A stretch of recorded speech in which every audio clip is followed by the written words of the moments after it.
Charles, Happy New Year. Welcome to the Autosport International show. You've had an amazing 2019 season. You went from a near rookie in Formula One to many people now view you as a championship contender. You're a race winner. Does the year, looking back on it, does it feel a bit unreal or does it feel now more normal?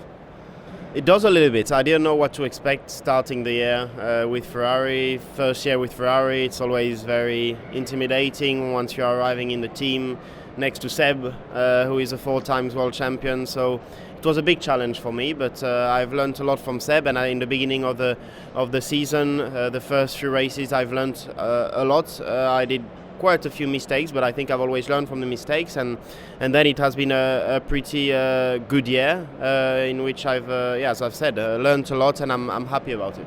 One of the big stories of the winter was you extending your contract at Ferrari. We'll see you there for 5 more years. Now, what does that change for you? What does it mean for you having this long-term stability?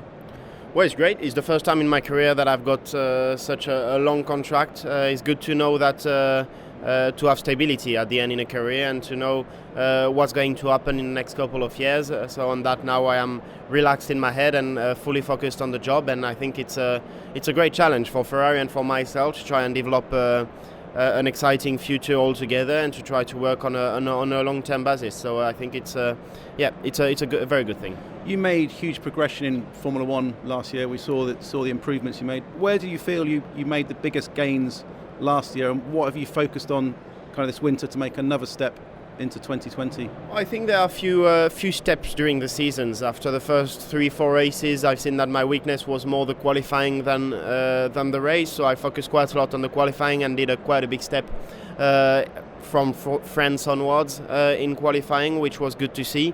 And then in the race, I think I've still got quite a bit of work to do. Seb has a big experience in the race and is stronger than me at the moment. So my work this winter is mostly on the race to try and improve that. Yeah. Are the improvements only about your driving, or are there aspects of kind of car engineering, working with the team, working better at the factory, understanding the kind of correlation with the simulator? Are they important areas as well?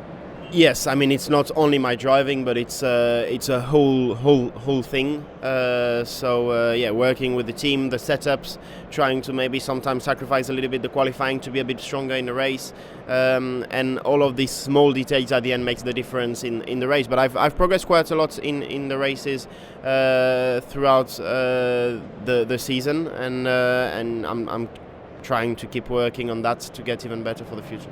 How much better do you think you can be heading into the start of 2020? Do you still see a good rapid progression of yourself? Yes, definitely. I mean, I always analyze very well my mistakes, what I can do better, and normally I think my strength is to try and not making the mistakes again, or to improve from the weak points I've got. So there's still a big margin of improvement still, and I'm working very hard to improve as quickly as possible. Yeah, you've got a bit of a kind of reputation of being quite hard on yourself on the radio. When you make mistakes, you're criticising yourself and shouting. Is that an important kind of aspect of your personality? Do you find that that's how best you can improve yourself? Everyone works differently. Some people doesn't work like this. I do, and I never like to blame others whenever I do a mistake. So that's why I'm hard. At the end, I'm not hard. I think I'm just objective, which helps me to get better whenever I do something wrong. Because we noticed a step change. Last year you say I need to improve qualifying. You improved qualifying in Austria when you had the incident with Max. You said, and now I understand what driving stands are like at Silverstone. You had a great battle. There seems to be a deliberate understand something, act on it immediately, and improve. Is that a trait you've noticed in yourself and you've carried in your whole career? Yeah, it's something I focused quite a lot. Also, being younger, to try and be sure that whenever I do something wrong, I fix it and straight away. I think, as I said earlier, I think it's one of my strengths. Yeah. What's your relationship like with Sebastian Vettel? Because we see flashpoints on track, we hear things on the radio, but then there's stories like in Japan after Russia you went for dinner together and were having a laugh. What's it like behind the scenes? I think we are mature enough to understand that whatever happens on track Obviously, we are two competitors. We both want to win, and it will be wrong if otherwise, if it will be the other way around. We want to win. We are extremely competitive, and sometimes on track we might have some frictions, but at the end we are mature enough to know that what's happened on track is on track, and off tracks we are different persons. And I think the most important is that we work well together, especially off track, to try and develop the car in the best way possible, and of course not exceed the limits whenever we are on tracks like we've seen in Brazil. But I think it was a good lesson for both of us, and it won't happen again. Does having that competitiveness drive you forward as well, that having a rivalry like that is actually something that makes you a better driver?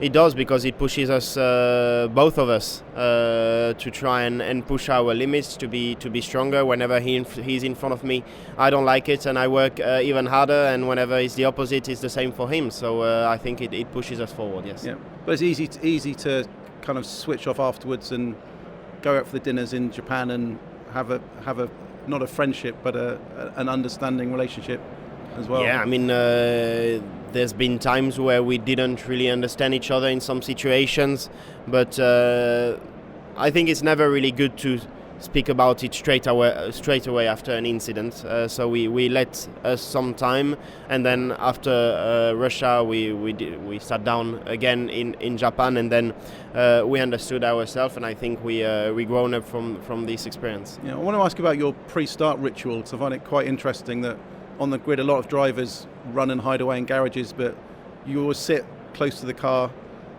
in public, photographers right up to your face.